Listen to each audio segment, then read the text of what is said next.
Hi, this is Sarah with Rise Performance, and today I'm going to discuss feet and some misconceptions with feet, and then how do you know if you need to train your feet. So we're going to go into symptoms that you might be having as well.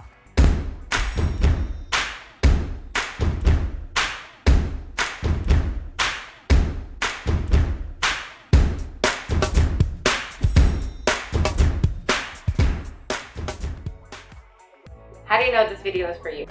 So flat feet and high arches both aren't necessarily bad. Basketball players, some of the pro basketball players have very high arches, same with volleyball because they're great at vertical jumping. Flat feet usually are better at forward horizontal running and sprinting. So flat feet and high arches aren't necessarily bad. But if you're getting symptoms in your knee or in your foot, you might want to train your feet more often. One way I train my clients a lot is training their midfoot. So how do you know if you need to train your midfoot? One symptom you might have is plantar fasciitis. So that is where you have this pain constantly in the bottom of your foot. You might wake up with it and it's really bad in the morning. So strengthening your feet, but also stretching your feet is going to be vital to help your midfoot strength. The first exercise you're going to do is to train your midfoot. So you're going to get on a box, a step, something like that. You want to put just the ball of your foot on the box and your foot flat. You want to really engage your toes, gripping the box. The goal is to keep this foot completely flat through the whole entire movement so the heel's not dropping down at all through the movement. So you can either just stand in this position and engage, or you can take it a step further and progress it and go up and down into a lunge.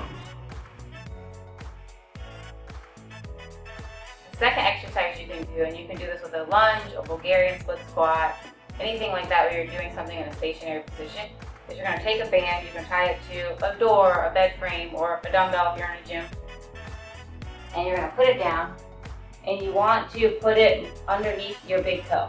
Because when you engage that big toe down, your midfoot also engages. And believe it or not, this goes all the way up, pelvic floor, hips, glutes, and engages everything a lot more. And then get into a Bulgarian split squat or a lunge, and go down and keep that toe gripped the whole entire time, and you should feel also your midfoot engaged. High arches are another thing that could cause pain and symptoms in your knees. So if you squat down and you have like this crunching, cracking going on, or you have pain in your knees or in the outside of your foot, this might be something that you can correct with exercise and creating more mobility in your foot. The first exercise is to help with high arches. So when you're walking and you're going to mid stance right here, your foot should flatten out. It should create mobility and should flatten the midfoot, but high arch people will stay with their foot arched in this mid stance. So what we can do is we can start training that. You put your front foot on a box. Now you want to do it barefoot. You really have to be engaged with feet while you're training them. You can't just go through the motions. So you're going to be on a midfoot, and as you come forward, you want to think about your foot flattening and that arch flattening as much as you can.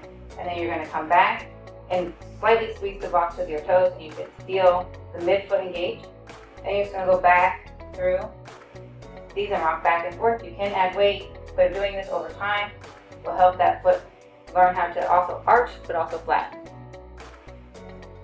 The second exercise to create more mobility in the foot, therefore help the foot relax and then arch, is to take a towel and you're going to put the ball of your foot and your midfoot over the towel. And then you can do it holding a wall, preferably. And you're going to do a calf raise. And then as you come down, you want your foot to fully go over that towel because it's pushing all the bones upward, creating more mobility in that foot. A symptom that you might have with high arches, or even a little bit of an arch compared to the other foot, is a bunion on one side or a bunion on both. So why this happens is because you lack relative motion at the back of your foot and the middle of your foot. So the joints then are trying to make up for that in the front of the foot. So I can show you what I mean with my foot. So as you're going through your stances, your foot rolls off and you have all this motion in the foot, all the way to here. So if you lack motion in the back of your foot or the middle of your foot, so it's more of a board, what will happen is you're coming up through this straight board, and then that joint's taking all the load. But it's not really made to take all of the load, so then that toe moves out of the way to make up for that motion, and over time you get the bunion. Again, I'm Sarah with Rise Performance. Flat feet aren't necessarily bad, high arches aren't necessarily bad, but If you have symptoms, these can help, or you can engage your feet and train them more, and it will benefit your whole kinetic chain. If you would like to learn more, comment below. You can find me on my website listed below. I also have an app that can bring you through every single joint, including feet. You can sign up below and like and subscribe my channel as well.